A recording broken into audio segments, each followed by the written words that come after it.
Salut tout le monde, c'est la Miana. Aujourd'hui on se retrouve pour un nouveau vlog. On est mardi, il est 14 heures et je vais commencer par vous montrer les colos que j'ai fait hier.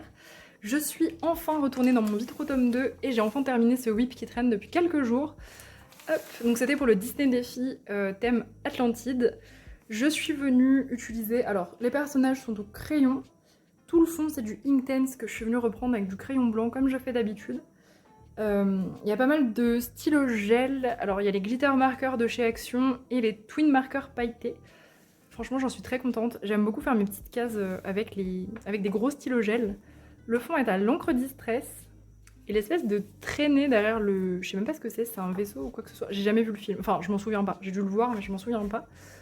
J'ai fait ça à l'acrylique blanche. Voilà, que je suis venue tapoter avec du coton-tige. Je me suis inspirée de l'affiche du film pour faire les couleurs un peu bleu-violet comme ça. Je suis pas hyper satisfaite du contraste que j'ai donné. C'est-à-dire que j'aurais pu faire un bleu un petit peu plus clair et faire le foncé. Enfin, le foncé, je pense, serait mieux ressorti. Mais bon, c'est pas grave. Je me suis bien amusée à faire mes petites cases de Inktense avec pas mal de splash et de paillettes. Franchement, il était hyper chouette à faire. Et hier, j'ai aussi fait cette double page qui est une double page mystère, du mystère manga. Et j'ai passé les 25%, ça y est, grâce à Laetitia qui m'a envoyé pour faire cette page. Et du coup, j'ai fait celle d'en face, puisqu'en fait, il y a plein de teintes qui se retrouvent des deux côtés. Donc je me suis dit que c'était le meilleur moment de faire celle d'à côté pendant que les teintes sont sorties. Pour une fois, j'ai fait le line noir après. Donc c'est du luminance et drawing que je suis venue tartouiller avec de l'essence. J'ai fait le line après, ce que je fais d'habitude avant, et en fait ça a été une grosse galère. Je sais pas pourquoi, mais sûrement trop d'essence et le luminance est quand même assez gras. Et du coup, en fait, j'arrivais pas à faire un line correct. Donc vous voyez, c'est un peu gris, c'est pas terrible, mais en fait ça voulait pas. J'ai beau essayer, enfin j'ai eu beau essayer avec un pit noir, c'est ce que je fais d'habitude. Alors mon pit fait un peu la gueule, on va pas se mentir, mais même avec des marqueurs acryliques noirs, ça marchait pas très bien. C'était une dinguerie. Alors peut-être que j'aurais dû attendre que l'essence sèche hyper bien, genre le faire le lendemain ou quelques heures plus tard. Mais en tout cas, c'est la première fois que j'ai cette difficulté. Par contre, au niveau des teintes et tout, je trouve il est vraiment sympa. Je l'ai pas adapté ni rien. J'ai juste rajouté des splashs et du jelly roll, comme d'habitude, pour rendre les choses un petit peu plus lumineuses, un peu plus sympas. Et franchement, j'en suis contente. Il a une belle ambiance. Cet après-midi, donc je suis en week-end, là pour le coup, week-end de 3 jours. Je vais faire ce colo qui est une récompense, donc un thème pour Carole, sur le thème de Andy Warhol. Donc j'ai choisi de faire l'œuvre emblématique d'Andy Warhol avec une Marilyn Monroe un peu en duochrome. Là pour l'instant j'ai fait une petite base avec de la gouache. Normalement je pense qu'elle est bien sèche. Je viens de filmer à l'instant la vidéo sur les marqueurs acryliques et du coup bah là je vais upload mes fichiers, faire un peu de montage et puis après je m'y remets. Et hier soir, je sais pas quelle mouche m'a piqué, mais je me suis dit let's go retrier mes crayons parce que j'ai souvent l'impression qu'il m'en manque, que genre j'ai mal fait mon réassort, etc. Du coup ce que j'ai fait c'est que j'ai vérifié donc des nuanciers de poly et luminance et j'ai regardé s'il me manquait rien, donc j'ai tout sorti, j'ai tout trié par couleur. Et je suis venue regarder un par un si j'avais tous les crayons. Verdict, il me manque un polychromose jaune et aucun luminance. Donc en vrai ça va, j'ai pas trop mal géré mon réassort pendant tout ce temps. Et l'idée c'était après de les réunir. Alors tout était réuni sauf les Brutfunner. Donc l'idée c'était de réunir les Brutfunner avec mes autres crayons parce que les Brutfunner, je les laisse toujours dans leur trousse, ils sont tout seuls, ils sont tristes. Et je les utilise jamais puisque je prends jamais deux trousses, ça fait beaucoup. Du coup, j'ai réuni tous mes crayons dans ma grosse trousse violette. C'est une trousse de 500 et quelques, si jamais vous voulez la... Je vous mettrai en description, si j'y pense, le lien de cette trousse que j'avais sur Amazon. J'ai la même que ma mamie. Voilà, donc j'ai réuni par couleur, mais avec les Brutfunner en plus. Donc, normalement, je devrais plus les laisser sur le bord de la route. C'est une très bonne nouvelle, parce que je les adore, ces crayons. C'est juste que c'était vraiment à cause... Ils étaient victimes de mon rangement. Et du coup, dans ma jolie petite trousse où avant j'avais mes crayons, j'ai mis mes aquarellables, alors elle n'est pas remplie.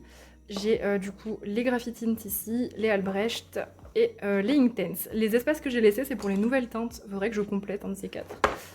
Hop, voilà. Et du coup, il reste de la place. Donc pour l'instant, je sais absolument pas. Ah oui, les crayons métalliques aussi. Pour l'instant, je sais absolument pas ce que je vais mettre, mais je suis très contente d'avoir fait ce petit rangement. On est jeudi, il est 13h30 et je vous retrouve. Voilà du coup le coloriage que je vous avais montré, que j'ai commencé mardi. Je suis pas du tout fan de ce que j'ai fait, voilà, ça arrive. J'ai testé, je suis pas très fan, j'ai fait à l'acrylique et à la gouache, et je pense que je referai le défi de faire un colo en mode Andy Warhol, mais mieux que ça. En fait, c'est à partir du moment où j'ai commencé à détourer que j'ai regretté. J'ai un petit peu trop simplifié le truc et j'ai négligé un peu les textures. En fait, j'ai un peu trop privilégié la couleur, etc. Mais c'est pas grave, ça arrive et puis ça me servira d'expérience. En fait, j'ai pas essayé de le modifier, de le rendre mieux, j'aurais pu. Ça me servira d'expérience. C'est la première fois que je faisais un truc dans le genre. Ça a pas réussi, c'est normal en général quand on expérimente quelque chose pour la première fois, c'est pas parfait. Donc ce sera la bonne occasion de refaire, peut-être pour un défi, pourquoi pas en live. Parce que c'était plus difficile que ce que je croyais, donc ça ce sera à retenter. J'ai rafistolé mon beauty horror. Pour ceux qui étaient en live samedi dernier, il avait lâché, j'avais absolument tout qui s'était renversé, parce que du coup il y a 190 colos, donc ça tient très très mal, du coup je fais très attention, j'ai scotché de façon extrêmement professionnelle les spirales pour pas qu'elles tournent de trop, donc j'espère que ça va tenir, je vais éviter de trop le manipuler, le tourner dans tous les sens, parce qu'il y a un petit peu trop de colos pour ces spirales là. Ensuite, mardi, j'ai réalisé ce graffiti. C'était le dernier pour le Disney Défi, j'en avais un de chaque. Je suis hyper contente du coup d'avoir tenu mon objectif pour le graffiti pour ce mois-ci. Là, vous aurez dans ce vlog du coup le prochain thème des Disney Défi. J'ai trop hâte de tourner la roue. On devrait la tourner dimanche. Donc là, je vais quand même essayer de refaire encore, allez, si je suis optimiste, 2 colos, ce serait trop cool pour le Disney Défi. J'ai beaucoup participé ce mois-ci et je suis super contente. C'est vraiment l'euphorie avec les mystères qui m'a redonné un gros coup de boost pour notre défi. Ce colo, il a été réalisé au feutre à alcool. J'aime bien faire mes graffitis avec les feutres, je trouve que c'est très adapté. Et le fond, c'est de l'acrylique en spray de chez Action. Excusez-moi, c'est la chaleur, j'ai beaucoup de mal. Je me suis trompée de couleur. En fait, il y a l'Hurluberlu qui m'attendait pour regarder House of the Dragon. Voilà. Et alors, j'attendais énormément la série. Et du coup, je me suis dépêchée un peu sur la fin. J'ai chopé un truc d'acrylique, je crois que c'était du violet. En fait, je voulais le violet à peu près du chapeau de crochet. Et en fait, je me suis loupée, c'était du marron. Du coup, j'ai fait 2 splashes, ça ressemblait pas à grand chose. Et puis en fait, en séchant, ça va, ça fait un effet un peu. Enfin, ça fait un marron un peu parchemin. Donc pourquoi pas réutiliser cet acrylique-là pour faire des parchemins. Ça peut être vraiment très, très intéressant. Donc c'est bien, ça m'aura appris que ce marron est joli, je m'en étais encore jamais servi. J'ai mis un peu de Jelly Roll aussi pour faire ressortir certains petits effets lumineux. Un petit peu d'acrylique en spray verte fluo. Et puis... Ah, je crois que j'ai sprayé de l'iridescent. On voit un petit peu, ça brille. Oui, c'est vrai. Je sais plus quelle couleur, un genre de doré. Vous voyez, ça fait comme des petites particules iridescentes. C'est très mignon. J'aime bien. C'est discret et efficace. Et le soir, j'avais fait du coup celui-ci. L'espèce d'enfant tout nu sur un cheval dans le ciel, trop bizarre, du Cosmic Spirit. C'était un colo aléatoire pour Mélo, probablement un des seuls colos de ce livre qui ne m'inspirait pas. Du coup j'ai sorti une palette que j'ai dû ranger, mais en fait j'ai réadapté. En fait la palette c'était juste rouge et violet, et j'ai rajouté le vert pour les espèces de rubans derrière lui. L'illu elle est trop bizarre, j'étais vraiment pas inspirée, mais je trouve que ça va, le rendu est plutôt pas mal. C'est un colo qui m'a fait passer les 25%, c'était aussi le but d'ailleurs de Mélo quand elle m'a envoyé dans le bouquin. Donc ça c'est hyper chouette, 25%. Comme tous mes mythographiques, j'ai fait une base de feutre à alcool, et il a été après ombré au crayon. Alors maintenant je vais dire crayon, puisque vous savez mes bruits de fenêtre sont maintenant avec les polis et les luminances, donc en fait quand je dis crayon, j'utilise un peu de tout. Là, je suis trop contente de mon rangement, ça me permet vraiment d'utiliser mes gammes ensemble. J'aime bien faire des mélanges, notamment polychromos en foncé et brut funner en plus clair. Je trouve que c'est hyper adapté, et c'est ce que j'ai fait pour ce colo. Au niveau des teintes foncées, c'était plus du poly, et les teintes un petit peu plus intermédiaires ou claires, c'était du brut funner. Et j'adore les brut funner sur ce papier. Ensuite, hier, j'ai réalisé chez ma mamie ce colo de Camilla Derico, qu'a d'ailleurs j'ai fait couvrir. C'était le dernier livre de ma collection à couvrir, donc je suis trop contente. Tout le monde est ok et bien protégé. J'ai utilisé cette petite palette qui était une récompense pour Matt, et je me suis éclatée. Ça m'a rappelé un peu la période Cute and Creepy, et ça m'a aussi rappelé que ce livre, je le délaisse de fou, alors que je le surkiffe. C'est vraiment des colos qui se font hyper rapidement. Enfin, vraiment, j'avais adoré faire le Cute and Creepy, il n'y a aucun colo qui m'avait saoulé. Et puis celui-là, c'est pareil, j'ai fait quand même un peu plus de colo scrap dans ce bouquin, mais je l'adore. Enfin, j'en ai quand même fait pas mal. Mais pas tant que ça, en vrai, par rapport à la chillance et au côté agréable, je trouve que j'en ai pas fait assez. Donc là, je vais le reprendre. Voilà, je vais me remettre un petit coup de boost, sachant que là, je pense que je vais essayer d'en refaire un bientôt. Peut-être la semaine prochaine, ce sera le colo des 25%, là je dois être à 24. C'est bête, les 2 pages là que j'ai fait ces 2 dernières semaines n'ont pas suffi. Il va en falloir encore un autre, mais c'est pas grave. En vrai, c'est quand même des livres où il y a 78 colos, donc c'est normal que ce soit un petit peu long à atteindre. Pour ce qui est du matériel, le fond c'est de l'aquarelle que j'ai ombré à l'encre Distress. La peau est aux luminances avec beaucoup d'essence. Alors je l'ai vraiment pas travaillé, hein, c'est vraiment le truc le plus simple du monde. Et les cheveux, c'est un combo de 2 Brutfener et un luminance blanc. Voilà, je suis assez fan de la couleur de cheveux. J'aurais presque pu vous noter le combo en vrai, parce que je trouve qu'il est cool. En plus, j'avais dit que je le donnerais à ma mamie, parce qu'elle aimait bien les cheveux aussi. Et j'ai oublié, du coup, je les ai rangés. Bon, je le retrouverai peut-être un jour. Mais vous savez, je note pas mes combos, parce qu'à chaque fois, je ressors les crayons un peu aléatoirement. Encore plus aléatoire maintenant que tous mes crayons sont mélangés, c'est une dinguerie. Mais en tout cas, ouais, je suis bien contente de mon effet cheveux. J'ai toujours aimé faire des cheveux en colo. Et puis si jamais je pourrais vous faire des tutos comme ça à l'occasion, des tutos faciles, il faudrait que je vous refasse ça, ce serait hyper chouette. Hier, j'ai aussi réalisé cette double page dans le Animaux des Bois. Ouais, j'étais motivée hier. Elle a été réalisée, il y a pas mal de médiums. Il y a une base d'aquarelle de partout que je vous avais partagé en story. N'hésitez pas à me suivre sur Insta, c'est très souvent que je vous mets mes whips. Et je trouve que c'est intéressant de voir une base, comment ça se transforme après en termes d'ambiance. Donc ouais, base d'aquarelle, crépuscule jaune, tout a été fait avec la même base. Et au niveau de l'ombrage, on a du crayon et du pit, beaucoup de pit, notamment pour tout ce qui est petits détails, c'est-à-dire les 3/4 du colo sont faits au pit. À part les gros champignons en fait qui sont au crayon.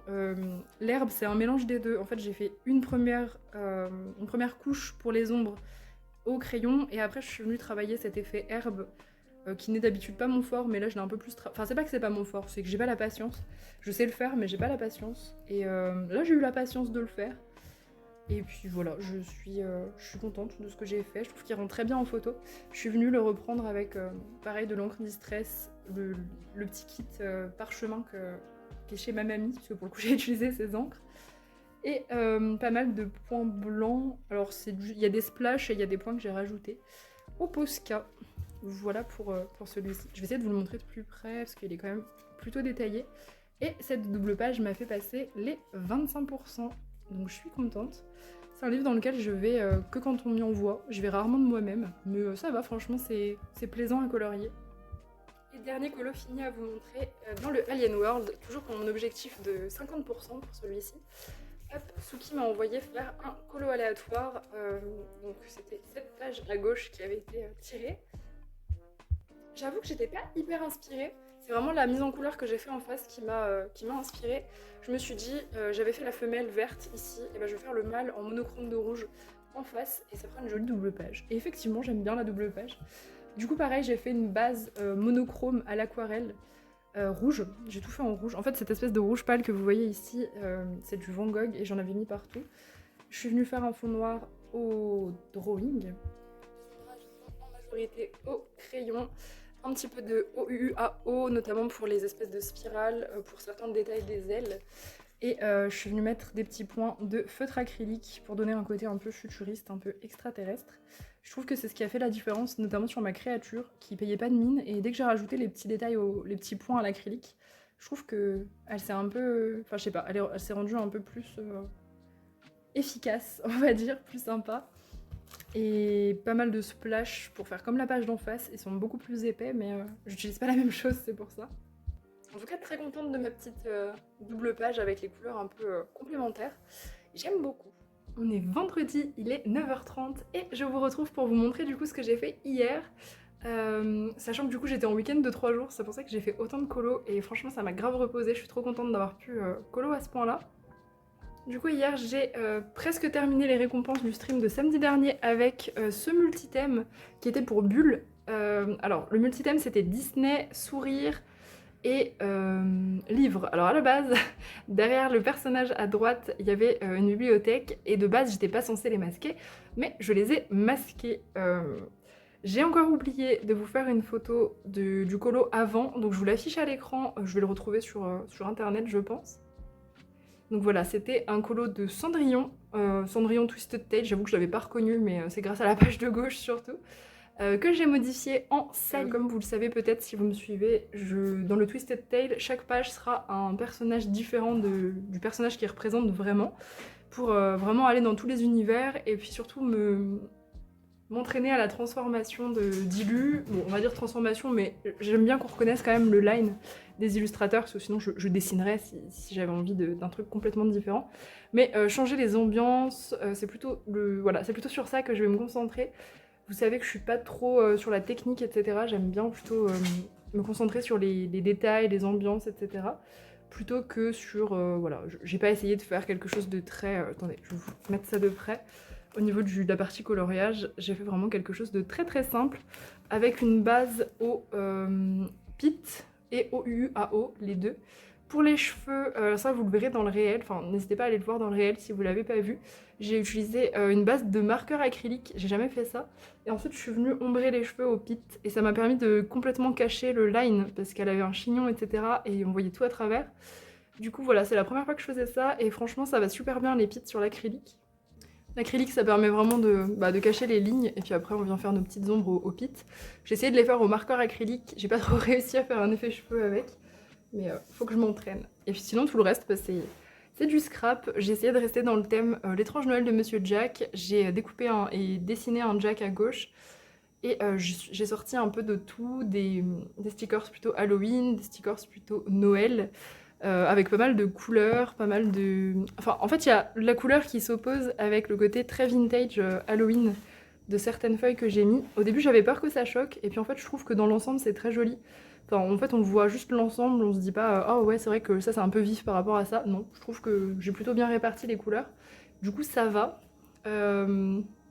J'ai utilisé beaucoup de washi sur cette double page, notamment pour faire un effet rapiécé comme la robe de Sally. J'ai aussi rajouté pas mal de cicatrices au pit de partout pour essayer pareil, de faire des jonctions et de rendre la double page un petit peu plus sur Sally que sur l'étrange Noël de Monsieur Jack en général. J'ai utilisé pas mal de mes nouveaux trucs de scrap que j'ai eu la semaine dernière de Temu, donc je suis trop contente de les avoir testés ici. Je l'ai pas dit, mais du coup pour la robe j'ai ombré un petit peu au Brutfener et à l'essence, mais très très légèrement. C'est globalement quasiment que du feutre en fait. Et bien évidemment des splashes de partout, en noir, en blanc, histoire de donner une ambiance un petit peu plus laimianesque. Et hier soir du coup j'ai refait un mystère dans le tome 11, alors beaucoup plus chill que ceux que je viens de faire, enfin ceux que j'ai fait la semaine dernière. Ça m'a fait du bien, j'avoue, de revenir sur du chill. J'ai utilisé divers marqueurs acryliques, à peu près tout en fait, comme d'hab. Je vais faire, enfin maintenant je vais vraiment faire ça, des mélanges. Comme je ne teste plus pour la vidéo, donc je peux tout mélanger. Il n'y a que les 4 parties ici qui ont été faites au Inktense que je suis venue reprendre au Brutfener pour vraiment essayer de cacher les lignes. Et j'en suis contente de mon fond, il est très sympa. Ça non, par contre c'est du feutre acrylique, puisque sinon le Inktense jaune clair aurait pas recouvert. Donc je suis très contente, et du coup ça me fait la double page. Ça c'était mon tout premier dans le tome 11. Ils sont plein de poils de chat tout le temps. Et du coup bah voilà, je suis hyper contente de ma double page. Et là, je vais commencer cette petite clochette dans le vitro. Je pense que ce sera, enfin c'est même presque sûr, ce sera un des derniers Disney défis pour ce mois-ci, puisqu'on tourne la route dimanche. Et au travail cet après-midi, je vais sûrement m'emmener des mystères méchants très chill à faire comme ça, à tartouiller. Je vous montrerai ça demain. On est samedi, les 17h15, et je vous retrouve pour un colo histoire qui était pour Argarat, donc dans le livre Akottar. Ça va être un petit peu différent, un petit peu plus sombre, puisque c'est une histoire que je n'ai pas inventée, ça vient de l'univers de Donjons et Dragons. Et comme c'est un univers que j'aime beaucoup, et ben je suis très contente de pouvoir vous partager un petit bout de cet univers. Celui qui fut. Nul ne connaît son véritable nom. Autrefois un chat d'Arcaille, serviteur de la reine Corneille. La reine aime qu'on lui ramène des souvenirs, des fragments de dieux morts qu'elle utilise pour former sa maison, la forteresse des souvenirs. La forteresse des souvenirs est remplie de bibelots et d'objets que la reine Corneille trouve irrésistibles. Des souvenirs issus du passé des gens qui ont été investis de profonds sentiments de douleur, de chagrin, de désir, de culpabilité ou de remords. Ces objets sont des offrandes de ces chats d'Arcaille. Anciennement des elfes, ils ont été transformés par des siècles dans la gisombre. Écho ténébreux du monde des mortels, domaine des défunts et des âmes en peine. Les chats d'Arcaï ne ressentent plus rien, ni tristesse, ni joie. Leurs intentions ne sont ni bonnes, ni mauvaises. Tout ce qui compte pour eux, c'est la volonté de leur reine. Celui qui fut a un statut particulier. C'est un tisserand des ténèbres, un démoniste au grand pouvoir, envoyé dans les différents plans pour récupérer des souvenirs d'événements tragiques. Cette fois, le lieu est particulièrement chargé.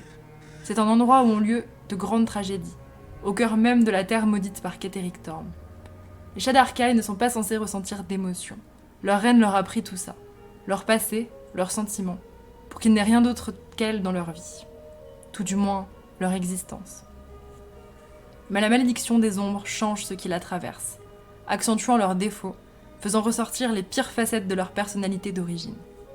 Celui qui fut est devenu mesquin et cruel. Rien ne le satisfait plus que de tourmenter les morts, rassembler leurs souvenirs les plus sombres, les ramener à la vie pour mieux les briser à nouveau. Faire ressortir ce qu'il y a de pire en chacun d'eux, et se délecter de leur culpabilité. Il ne sert plus la reine Corneille, il ne sert plus que son propre dessein et ses sombres pulsions. Mais sa cruauté n'a pas échappé à la reine, car aucun chat d'Arcaï n'est jamais seul. Elle est toujours derrière eux. Les ténèbres ne sont jamais loin. Et elle ne tolérera pas la perte d'un de ses fidèles tisserands. Il aurait dû se méfier du corbeau.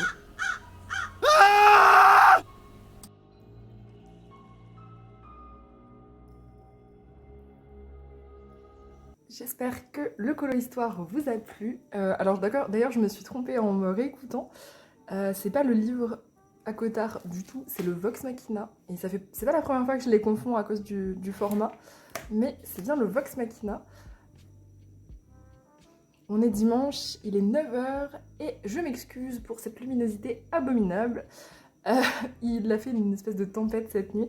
Du coup il fait hyper gris ce matin et je pourrais pas filmer avant ce soir. Il fera quasiment nuit donc je pense pas que ce sera mieux. Du coup voilà, on est aux lumières artificielles, c'est pas le top. Bon, sachant que pour ce colo vous l'avez vu hier avec une bonne luminosité et je l'aurais mis sur Insta d'ici là. Donc n'hésitez pas à aller le voir sur Insta, j'ai pris des belles photos hier. Donc pour ce qui est du matériel, j'ai voulu tout faire au feutre à alcool, je sais pas pourquoi, j'étais motivée pour faire du feutre à alcool. À part le fond qui a été fait à l'aquarelle et encre, très classique. Et j'ai essayé de travailler beaucoup les reflets surtout sur ce colo, c'est ce que j'essaie de faire en ce moment sur à peu près tous mes colos. Bon là c'est des reflets violets, c'est assez discret, alors là avec la lumière pourrie on les voit quasiment pas. Mais ouais, j'ai essayé de beaucoup travailler sur le mauve, de tout venir blender ensemble avec du mauve plutôt que de le faire au blender transparent. Et puis j'aime bien, ça donne une ambiance qui est vraiment chouette. J'ai un petit peu inventé les couleurs pour celui qui fut, parce que normalement il est tout en noir. Il n'est pas habillé comme ça d'ailleurs, il est habillé un peu plus dénudé que ça, et puis tout en noir. Et je voulais que ça ressorte un petit peu quand même. Pareil pour le violet, techniquement c'est un peu un choix de ma part. En fait je voulais représenter un peu la couleur de la gisombre. La gisombre en gros vraiment c'est le monde à l'envers hein, dans Donjons et Dragons. Et la gisombre c'est bleu-violet on va dire. Et je sais pas pourquoi je suis partie vraiment sur du violet-violet. C'est pour ça que vous voyez dans le speed coloring que j'ai essayé de passer un peu de bleu dans le violet pour le rendre un petit peu plus fade et tout. Et en fait j'ai voulu laisser celui-là parce que je trouvais que ça rendait quand même assez bien.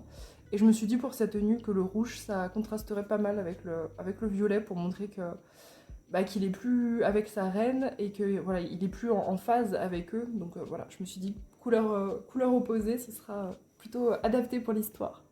J'ai aussi utilisé un petit peu de stylo gel qu'on voit très peu à cause de la lumière, mais j'en ai utilisé. Et glitter twin marker pour les petits trucs dans le fond ici.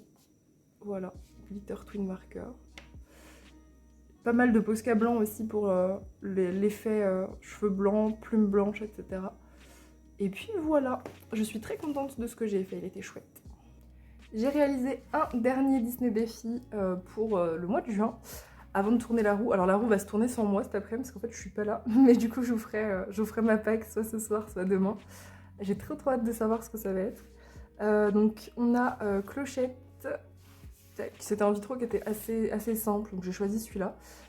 J'avais pas envie de refaire un assez compliqué. Enfin finalement en fait j'ai gardé le Peter Pan et le Atlantique les plus compliqués, donc je les ferai en rattrapage un jour si j'ai pas de vitro à faire. J'ai fait Clochette j'ai fait Clochette, ça c'est pas mal. J'ai fait Clochette au crayon couleur et le fond c'est du Intense. Ouais, Inktense, beaucoup de crayons blancs sur chacune des cases, comme d'habitude. Et touk touk touk. Et puis des stylos gel de chez Action, des trucs à eau, à paillettes, etc. J'ai aussi collé des petits flocons que j'avais achetés chez Nose. Ça, je l'ai rajouté parce que j'avais oublié. Et vous voyez, les gros flocons, c'est aussi des glitter twin markers. Vous voyez, ça brille, mais très légèrement. C'est vraiment des paillettes très très légères, j'aime bien. Même dans ses ailes, j'en ai mis, mais on voit pas trop. Avec ce ton, pas ouf. Voilà. Et le fond est à l'encre. Fond ici, qui est un petit peu plus bleu et un petit peu moins gris en vrai, mais ça rend bien comme ça, un petit peu gris, un petit peu neigeux. Et hier soir en live, on a fait le défi de la semaine dans le Soulmates. C'était ma dernière récompense de stream du live de 10h. Donc pour Mélo, j'ai dû tirer aléatoirement un médium par élément. Donc j'ai tiré feutre à alcool pour les champignons qui ont traversé un peu, mais ça va, j'ai fait le verso. Vous voyez, ça a traversé un peu, tant pis. J'ai donc pioché un autre médium pour ces champignons-là parce que, vous voyez, c'était pile au niveau du visage. Je voulais pas non plus bousiller mon colo. Du coup, j'ai pioché paillettes. Donc j'ai fait aux paillettes libres les champignons ici, que je suis venue reprendre aux stickles. Voilà, j'avais le droit à toutes les paillettes. Les pieds des champignons sont à la gouache. Ella est à l'aquarelle. Son nœud est au stylo gel. Voilà, stylo gel. Les bougies et les lueurs, c'est au pit. Le sol feutre, non pas feutre, pastel à l'huile avec du coton-tige que je suis venue tartouiller au pastel, à l'essence, pardon. Feuille, feutre à eau et le fond au crayon. Non, je dis et le fond, mais il y en a d'autres. Crayon aquarellable pour les cheveux et feutre acrylique pour la robe. Ça, j'étais un petit peu deg. Du coup, j'ai fait, j'ai fait des petits ronds pour que ce soit quand même assez joli. Et franchement, je trouve que le résultat est cool. C'est un défi qui était vachement fun. Franchement, je vous invite trop à le faire. C'était hyper rigolo et je pense qu'on le rendra un peu plus compliqué la prochaine fois. Mais il était vraiment hyper chouette. Et puis, je suis quand même contente de mon colo. Je trouve qu'il rend quand même très très bien. On est lundi, les 9h30 et je vous retrouve pour vous montrer les sorties de la semaine. On commence avec celle-ci, un livre de coloriage sur Léonard de Vinci. Malheureusement, on n'a que la couverture avec la Joconde, très classique, c'est vrai que c'est ce à quoi on s'attendait. Mais j'aimerais bien savoir si à l'intérieur du livre c'est un petit peu fait comme les Kincaid, genre avec la peinture à gauche de Léonard de Vinci et à droite le colo, ou s'il y a que des colos comme ça un peu en line art sans détail, ou s'il y a même peut-être des tutos, des pas à pas, ça m'étonnerait, mais on sait jamais. En tout cas voilà, on a celui-ci sur Léonard de Vinci, et on a celui-ci au même prix du même éditeur sur Michel-Ange. Pareil, pas de visuel, on a que la couverture. Franchement, à voir. Si jamais quelqu'un craque, n'hésitez pas à nous dire, comme d'habitude, à nous faire des retours, c'est toujours intéressant. Je ne sais absolument rien de l'édition. Je vois que c'est assez long à recevoir, mais faut pas trop s'y fier non plus. Mais ouais, très intriguant ces deux bouquins. Ensuite, on a encore une sortie de Eric Doodle. Donc ça, c'est un peu comme les Kincaid, hein, avec la peinture et le modèle à droite pour refaire. Là, on est sur des voyages. Voilà, peinture de voyage. Ils sont hyper colorés, ils sont très jolis. Ah, Loki! Excusez-moi, Loki vous a mis un coup de boule, c'est très violent. Oui, donc vous voyez vraiment le modèle à gauche, très coloré, très pétillant, et à droite, le line art, très, très simplifié. Ça doit pas être évident, mais franchement, ils sont très très très beaux les visuels. Ils ressemblent d'ailleurs pas mal celui-là au prochain Kincaid qui va sortir cet été. Je vous partagerai ça. C'est aussi le thème des voyages comme ça autour du monde, des villes, etc. Donc ouais, vous allez voir, c'est assez ressemblant. Du même illustrateur, enfin du même peintre, on a aussi celui-ci sur l'Amérique. Voilà, globalement. Très sympa aussi, toujours vraiment avec cette patte très colorée qu'il a. Celui-là, il est très très beau. Hein. Pas facile, mais vraiment magnifique avec les lumières et tout. On a celui-là aussi qui est sympa. Non, franchement, c'est des jolis petits bouquins à 14,76 €. Je sais pas à combien il y a de... Il y en a 40. Ok, 40 colos dedans. Ouais, c'est des petits livres pas mal détaillés, mais ça change un peu de Kincaid. C'est sympa aussi. Ensuite, un petit livre sur les chibis de Lucy Wu à 15,75 €. On a pas mal de visuels, ça fait plaisir. C'est vraiment des illus qui sont toutes simples, mais très mignonnes, je trouve. Pour certaines, très poétiques aussi. Voilà, ça c'est vraiment du colo hyper chill. Elle a un style assez simple. Et je trouve ça très joli, un peu croquis aussi d'ailleurs. Mais ouais, sympa franchement, très très sympa. À 15,75 €, Dover Publication, j'ai pas testé. Mais il me semble que c'est du papier qui est plutôt correct. 454 grammes, ça a l'air d'être un poids correct en tout cas pour un bouquin. Un autre livre sur les chibis qui n'a absolument rien à voir, c'est un marabout cette fois, à 9,90 €. Là on est sur des animaux chibis. Il y a 120 colos dans le bouquin, c'est énorme. Voilà, petits animaux. C'est dommage qu'on n'ait pas de visuel de l'intérieur. D'habitude, Marabout nous fait toujours des visuels. Mais bon, on peut aller le voir en magasin à la limite pour se faire une idée. Parce que du coup, je sais pas si c'est chargé comme ce qu'on a sur la couverture ou si c'est genre chaque colo ce sera un de ces petits personnages. Je ne sais pas. En tout cas, ça a l'air vraiment très mignon. Et puis, je suis très très fan du papier Marabout. Ensuite, on a celui-ci, le Halloween Magic Painting Book. Oui, on a des sorties halloweenesques le 25 juin. Pourquoi pas. À 9,49 €, donc petit bouquin pas très cher. La couverture est très mignonne. Et les illus sont hyper sympas. Je trouve que le style change vachement.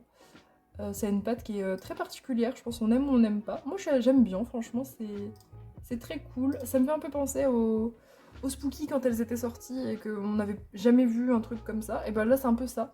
C'est creepy aussi, mais avec un style vraiment hyper spécifique. Et je pense très agréable à colorier.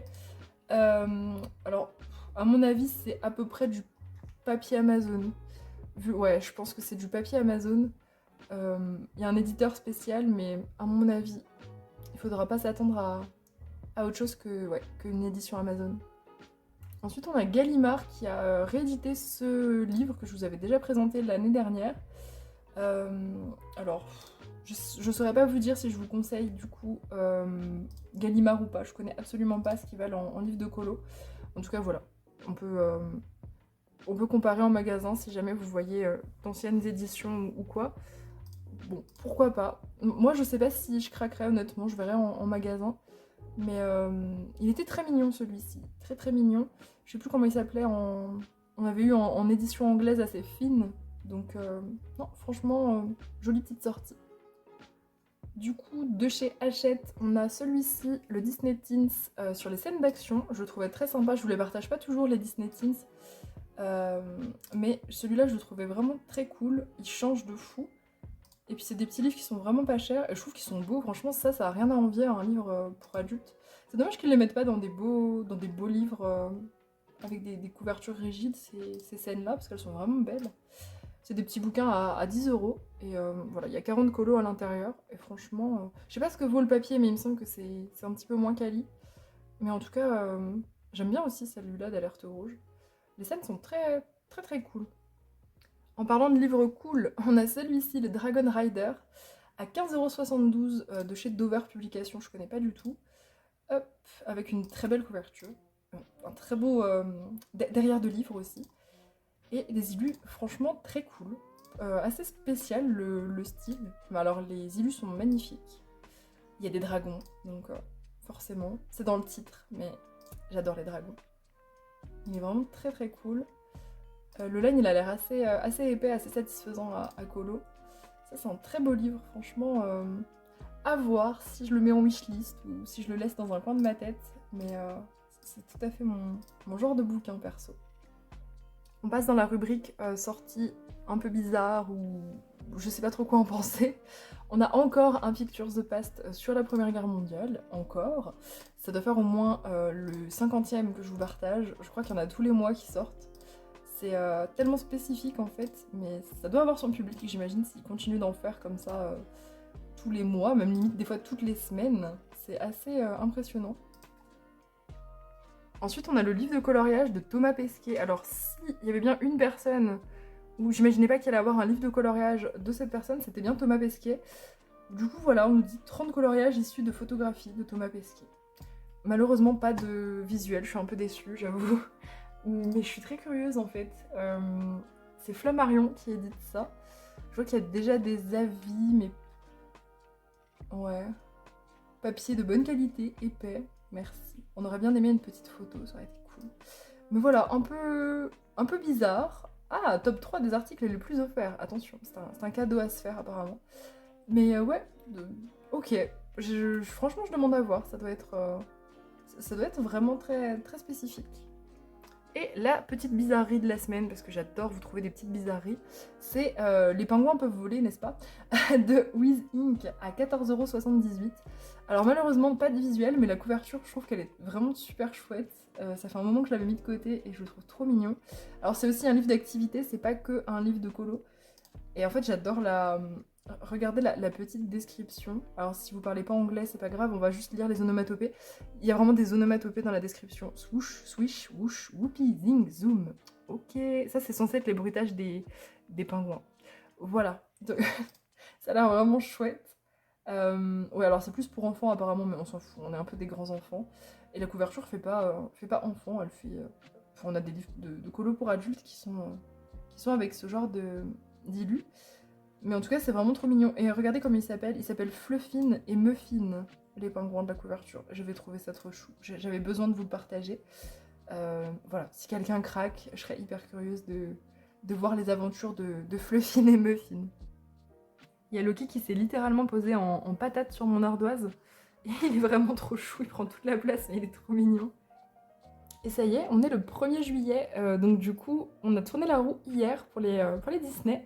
Et je vais vous montrer tout de suite ma petite pack. Donc les 2 Disney pour le mois de juillet, ce sera Le Livre de la Jungle et Cars en bonus.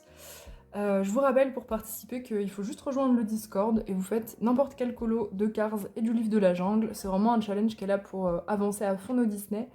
Et puis voilà, nous booster à nous concentrer sur un Disney ou 2 avec le bonus par mois. Et franchement, je sais qu'on est plein à faire plein de Disney grâce à ça, c'est vraiment chouette. Dans le graffiti, j'ai un colo à faire, ça va, ça devrait normalement être réalisable. K, que j'aime beaucoup, parce que j'adore colorier des serpents. Je crois que je sais pas que je vais l'avoir déjà colorié, non, il me semble pas.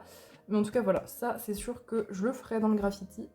Ensuite, dans le Vitro tome 2, on a celui-ci pour Cars. Franchement, ça va, il est pas très compliqué, il y a un gros fond noir en plus, donc tranquille. On a aussi celui-ci, un peu moins fan. Peut-être je le ferai si jamais il y a un duo, peut-être, à la limite, mais je pense pas. Je pense que ce sera plus l'autre. Je vais essayer d'en faire un de chaque. Celui-là, il est très joli, vraiment très sympa. Je crois l'avoir déjà vu en plus sur Insta de façon assez stylée. Oh, Loki il ronfle, je sais pas si vous l'avez entendu. Hop. Et on a aussi celui-ci, pareil, qui est plutôt cool. Je sais pas trop lequel je choisirais pour le livre de la jungle. Honnêtement, si j'arrive déjà à faire un de chaque, je serais hyper contente. Et ensuite, on passe au mystère, où j'en ai un seul à faire. Mystère méchant, j'en ai qu'un à faire, c'est le 24. Parce que j'avais déjà fait Sherkan juste là. Voilà, alors j'ai révisé, hein, je connaissais absolument pas son nom, vous vous doutez bien. Vous me connaissez à force, je ne suis pas très culturée en Disney. Hop. Donc c'est celui-là que je vais faire. Il est franchement très beau, j'aime bien. Il est bien détaillé pour ce tome, c'est cool. Et dans le nouvel amour de ma vie, le tome 11, j'ai 4 colos à faire, 2 de chaque. C'est un gros objectif, mais je pense essayer de les... Enfin, je pense essayer. Non, je vais essayer de les faire les 4. On a 2 Cars et 2 livres de la jungle. Donc on a celui-là en livre de la jungle, le 98. Franchement, il est assez simple, donc ça devrait aller. On a celui-ci aussi. Pareil, il est cool, il est relativement rapide, je pense. Ça devrait le faire. Et je crois que c'est la 14-15, non la 15-16. On a une double page de Cars. Puis il n'est pas vraiment une double page, mais c'est Cars des deux côtés. Donc franchement ça, je serais très contente de le faire. En plus là, il y a des beaux rouges et tout. Ça, c'est des trucs que j'aime bien utiliser à l'acrylique. J'ai des beaux rouges. Donc très hâte de les faire, ces 4 mystères. On passe à mes colos finis de ces 2 derniers jours. Alors celui-ci, c'était le deuxième objectif du Mythic World que j'ai enfin fini. Il était temps, je l'ai terminé vraiment hier, donc juste avant la fin de la deadline. En fait, je l'avais zappé. C'est pas que je voulais pas le faire, il est hyper inspirant. En plus, vous avez tous fait des super versions sur Discord pour m'accompagner, je vous remercie. Mais juste, je l'avais zappé. Du coup, voilà, je l'ai repris il y a 3 jours. Et en fait, je l'ai emmené au travail, enfin je l'ai fait 100% au travail, celui-ci. Donc c'est du crayon et beaucoup de pit. Tous les reflets lumineux, colorés, etc. qu'il y a, c'est du pit. Les petits détails aussi. Donc ouais, pit, crayon. Le fond, c'est un fond au brut funner. Je suis très... Enfin là, je me suis vraiment remise à fond sur mes Brutfunner. J'ai envie d'utiliser que ça en ce moment, que depuis que je les ai remis dans ma trousse. Du coup, voilà pour celui-ci. Je suis hyper contente de ce que j'ai fait. Je l'ai travaillé sur plusieurs jours, ce qui m'a permis d'aller un peu plus loin dans ce que je faisais. C'est souvent que, vous savez, j'aime bien commencer quelque chose, le terminer. Mais celui-ci, je sais pas, c'était différent. Je l'ai échelonné en fait sur plusieurs jours. Et je pense que ça m'a permis d'aller plus en détail sur certaines choses. Parce que du coup, ça me lassait pas. J'avais pas envie de me dépêcher de le finir. Et j'en suis très contente. Franchement, je suis vraiment hyper ravie. Je vais vous montrer quand même les pages du Mythic World pour juillet, si jamais vous voulez m'accompagner. Il y aura le Kirin que je ferai probablement cette semaine, enfin la semaine prochaine du coup pour vous dans le prochain vlog. Et la créature avec toutes les têtes, parce que j'aimerais bien cacher la bêtise que j'avais fait avec le Grinch au Verseau. Donc voilà, ce sera ces deux-là pour juillet. Ensuite, passons aux récompenses de stream que j'ai fait. J'ai réalisé ce mystère qui était pour Croque-Mou. Donc là, on est dans le mystère fantastique. Le thème, c'était Jurassic Park et ça m'a fait penser un peu à un mosasaure. C'était surtout une excuse parce que j'avais très envie de retourner dans le mystère fantastique. Ça faisait 10 ans que j'en avais pas fait et j'étais très contente d'y retourner. Je l'ai fait comme d'habitude avec mes crayons, il y a un mixte, il y a surtout du Brutfunner pour le coup. Brutfunner Luminance et un Polychromos, je crois, pour le marron foncé. Avec, comme d'hab, beaucoup d'essence, sans odeur. Je suis d'ailleurs en pénurie d'essence sans odeur, mais ça, c'est pas grave, j'essaierai d'y remédier. Mais en tout cas, voilà, je suis contente de mon mosasaure. Et j'ai aussi réalisé ce colo dans le Dark Fantasy de Jade Summer, qui était pour Colotso, que j'ai fait en duo avec elle. C'était un colo aléatoire. Hop. Je l'ai fait au feutre à alcool entièrement, avec pas mal de finitions pailletées. Est-ce que je vais réussir à vous montrer? On a du stickles dans les cristaux, on a pas mal de glitter marqueurs. En fait, ouais, on voit un peu les paillettes. Ouais, là on voit. J'ai mis pas mal de glitter marqueurs, je me suis un peu amusée à mettre des paillettes partout. Des petites paillettes de chez Action. Beaucoup de splash aussi, du noir, du blanc. Et franchement, j'en suis contente. Je savais pas trop où je partais au début. Et c'est dès que j'ai rajouté ces espèces de lumière verte là que je me suis dit, ouais, c'est là que je vais. Sur des espèces de reflets verts. J'adore travailler des reflets. Hein. Je suis vraiment obsédée par ça en ce moment. Je vous montre le verso du colo. Hop là. Et puis voilà, c'est un bouquin qui avance bien. Je suis pas encore au 25%, mais ça ne saurait tarder. J'espère en tout cas que ce vlog vous a plu. N'hésitez pas à me le dire en commentaire. Et puis on va se retrouver fin de semaine pour les sorties du mois de juillet. Et sinon, la semaine prochaine pour un nouveau vlog.